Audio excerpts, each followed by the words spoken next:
just like Andrew Garfield's gonna push down being Spider-Man because he can't stop, won't do it, can't do it, and he's gonna get in there and make that eye penis of Spider-Man fucking strong and firm and ready to go because he's coming back maybe because apparently a story came out that right before the writer's strike, right before they were gearing up about Secret Wars casting, and Andrew Garfield actually apparently sat down with Kevin Feige, and Kevin Feige addressed the whole Secret Wars freaking situation. Because, you know, if you think about Secret Wars, you know anything about it, it's pretty much various Marvel heroes and villains that are taken by a cosmic entity known as the Beyonder, thrown on a planet, and deck it out. Like, they call it Battle World. So it's like all the heroes versus all the villains. And Spider-Man is a very big part of this. So there's been a rumor going around for a long time that Tobey Maguire might be the main person because Hugh Jackman apparently has been saying that he wants to be a big part in this too. And in the comics, Wolverine is a big part of it. But apparently Kevin Feige talked to Andrew Garfield about being this, which makes sense.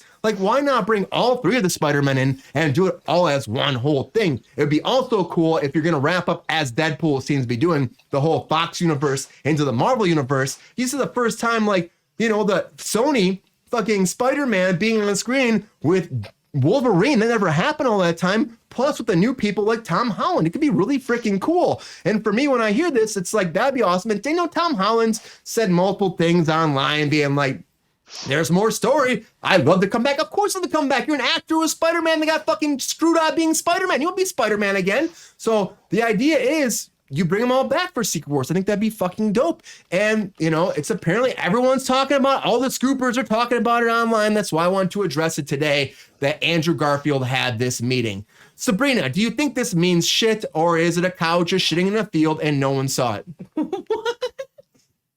I love what's happening right now. Okay, so I mean, I think Secret Wars is not slated to come out until 2027. So all of this is really conjecture at this point. And it's like, I mean, I don't know. I very unpopular opinion. Andrew Garfield is my favorite Spider-Man. I'm really sad that they took that third movie from him, but seeing the third movie of Tobey Maguire's Spider-Man, I understand, I guess, why they didn't want this going on. You know what I mean? It was kind of a lot, like a hard no.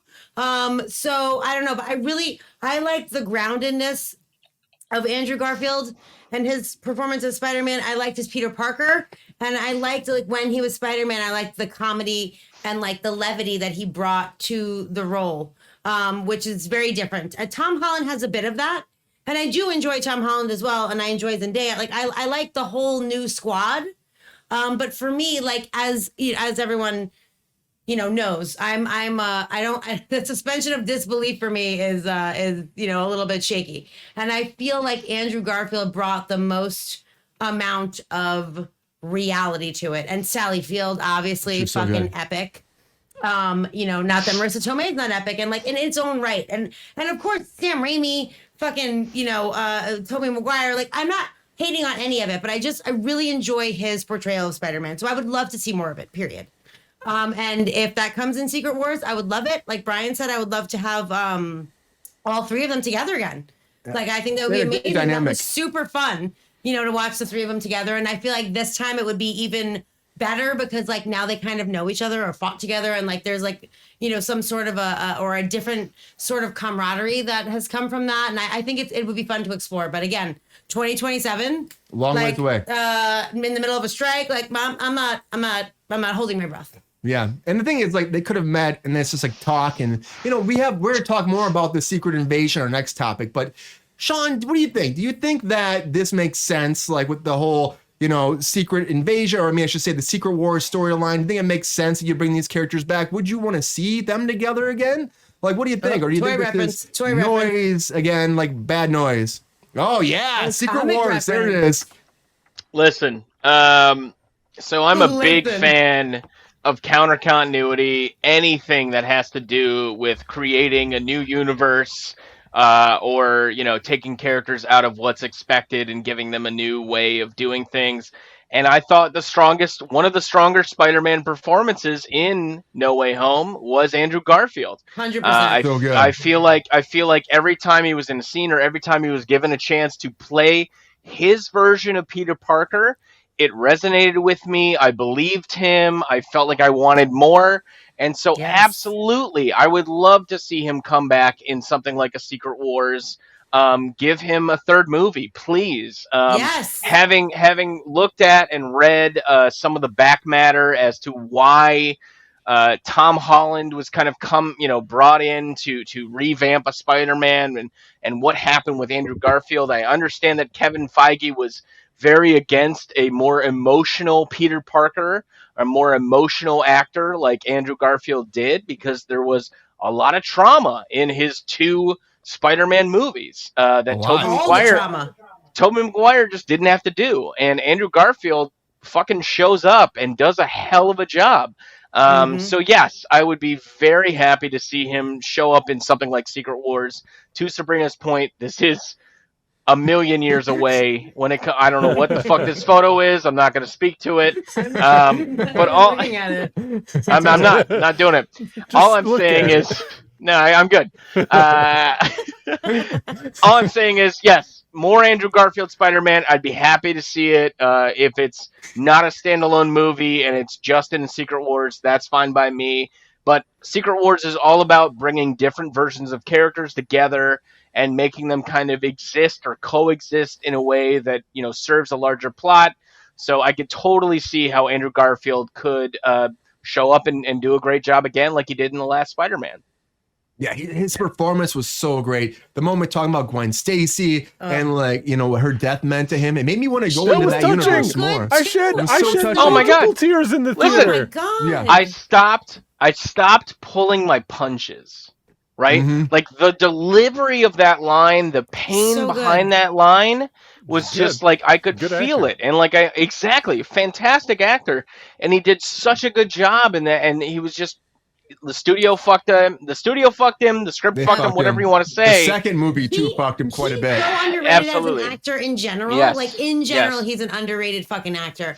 He is spectacular always. I've never seen him turn in a bad performance, to be perfectly honest with you, which is very hard to say about any actor. And It's funny because my wife and I are watching Doctor Who, and he was in an episode of Doctor Who. Oh, He did really? fucking great. He did Of course he fantastic. did. Of course he So did. good. David Tennant's Doctor Who. He did great. I started standing in for him on The Amazing Spider-Man 1. I did all the initial the pre-shoots and all that. I see it. I didn't know that. And, Damn, that's awesome. Yeah. And then, when they came to principal photography, they did all the initials. They did the wardrobe test with me, all that. I saw that they were using the old Spider-Man costume, like the Tobey Maguire one. I'm like, can I wear it? Can I wear it? Can I wear You're it? like, do I get to wrestle Randy Savage? Oh That's my all I God. wanna know. They almost put me in it, but they didn't. I Randy was Savage so was bummed. dead.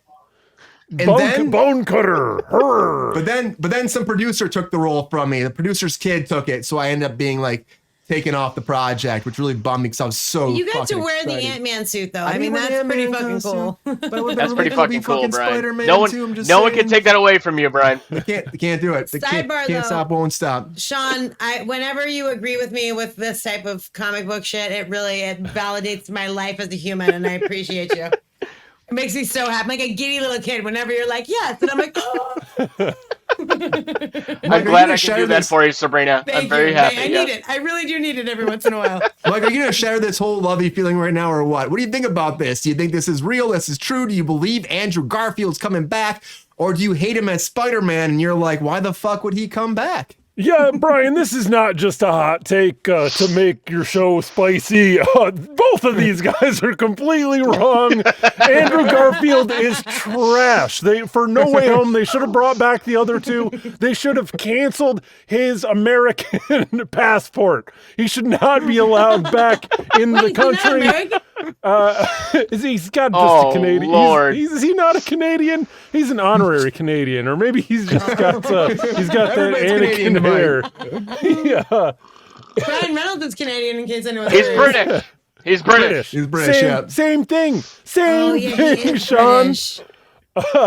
Yeah. Oh, Okay. So after my wife and I saw No Way Home in the theater, immediately, next day, we were like, maybe we should rewatch the Andrew Garfield Spider-Man movies. Yeah. We were not, neither of us were feeling them the first time around, and I understand why we didn't, because those are not perfect movies. They have a lot of kind of narrative issues, a lot of pacing issues like they're and I don't know, they're trying to be the Sam Raimi movies in a way that they do not actually, that doesn't connect. But if you look at what Andrew Garfield is doing, like he's pulling a lot of weight. He's doing some heavy lifting. And like Emma so Stone. I wasn't able to appreciate it at the time, but just seeing and all three of them, honestly, like no way Home was incredible for So all three of good. them, but particularly Andrew, for that guy. agree. And Andrew had the moments. He really killed did. it. Like Toby had a little bit of a moment, but No, like dude, the funniest thing would happen when he was like, "Where the fuck are?" Like when he showed up, like that was like the only moment. Like I'm not, no offense to Tobey Maguire, great actor. Like and in the original Spider-Man, it's great. Like that upside down kiss is something that will never be forgotten by anyone. Like that will live forever and ever and ever and ever. However, like I feel like it's not even a fucking question between him and Andrew Garfield. Like honestly. But Andrew was also more of like the nerd scientist character that Spider-Man's supposed to be. Like he was actually doing the tech stuff and getting into it. And Toby wasn't that at all, really. Like Toby, he had the glasses. In No Way Home, revisiting it, Toby was definitely the weakest link of the three. you know, the Avengers right now are hurting for an adorable, charming nerd scientist because we just lost RDJ. That's like, true. yeah, That's now true. it's now meaning 2039 when this movie is actually going to come out. 2039. We're ready On for my it. 60th birthday. But Mike, do you know who's taking the spot of Robert Downey Jr. though right now? Some Who's fucking taking the Canadian, spot? I'm sure. What? No, Doctor Strange is Benedict Cumberbatch.